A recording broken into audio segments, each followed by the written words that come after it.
ไอโยนเจ้ากลับบ้านตลอดอยู่อ่ะ2-3 เดือนกลับเทื่อนึงนะกลับมากับไปเรียนอยู่อ่ะไปอยู่ยกเอาโยก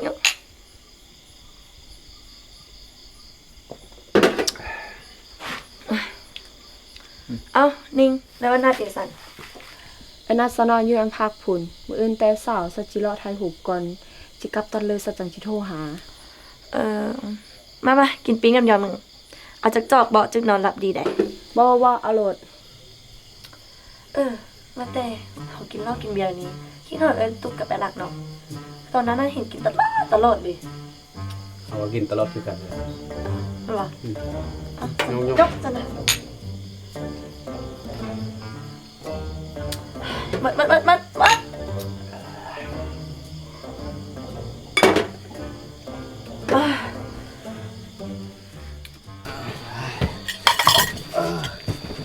หัวหน้าโอ้คือมันเป็นไผ่เมาอีกแล้วมื้อนี้มากำลังไปทีมั้ยมาโตเลยนี่กินน้ำบ่ได้เลยมื้อนี้เพราะว่าเคลียร์เวียกส่งหัวหน้าแป๊บนึงเดี๋ยวสินั่งเป็นหมู่กินเลย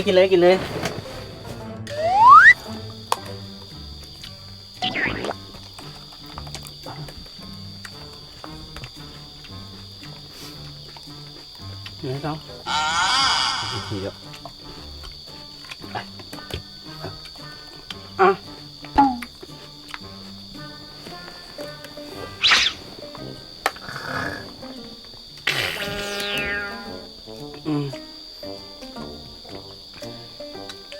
มีป้าวะฮะมาพามปุ๊กนี่โอ้ยเชื่อ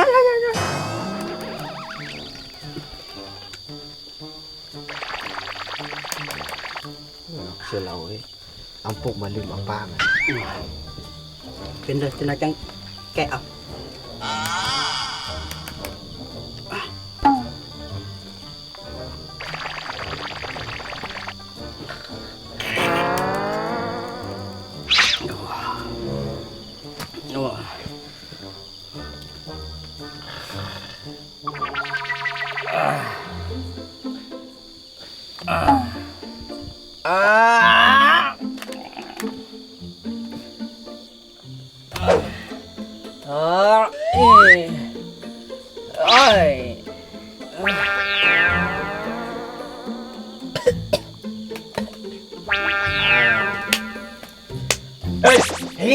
ปาติโด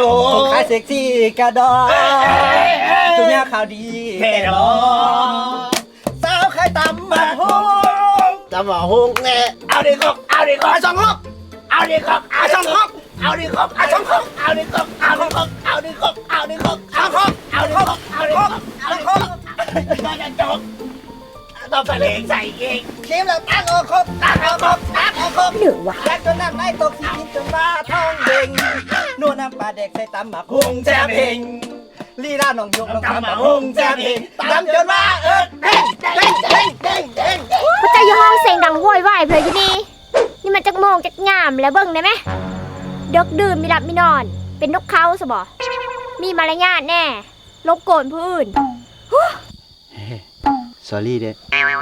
ว่าจิเมียนแล้วจะไปนอนแล้ว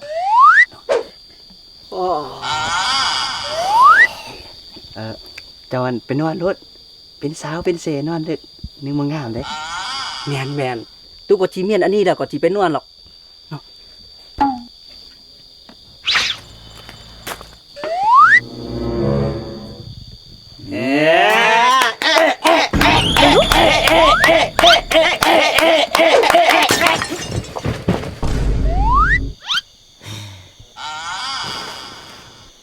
พอดียังทุกนึงซ้ำไปก่อนเลยเนาะ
สงสัยคนแถวนี้ลืมโทรศัพท์ แม่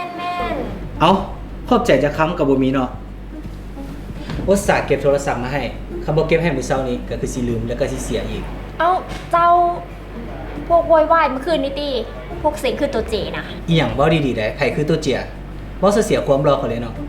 เอาละขอซักค่อยก็ขอโทษเรื่องเมื่อคืนนี้ที่ค่อยรบกวนเจ้าจนเฮ็ดให้บ่ได้หลับได้นอนจนตาดำเป็นหมีแพนด้าแต่มื้อเช้านี้ค่อยเก็บโทรศัพท์จะได้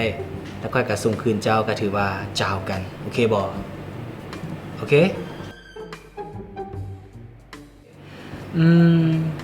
ว่าแต่เจ้ามาเที่ยวคนเดียวอ่ะ เป็นที่เหรอมาเที่ยวผู้เดียวไม่ได้สบค่อยมีเห็นปลายหาง บ่ได้หมายความว่าแบบนั้นก็คิดว่ามากับแฟนที่บอก อ๋อเจ้าฮู้วันนี่บ่ มีหยังถามเรื่องแฟนกับบ่ตอบโอ้นี่ว่าวัดสินไซอยู่บ้านนู้นหินแฮเขตเมืองเฟืองนี่แหละค่อยไปเบิ่งในเฟซเมื่อกี้นี่มาเห็นคนไปขอพรหลายเด้เป็นหยัง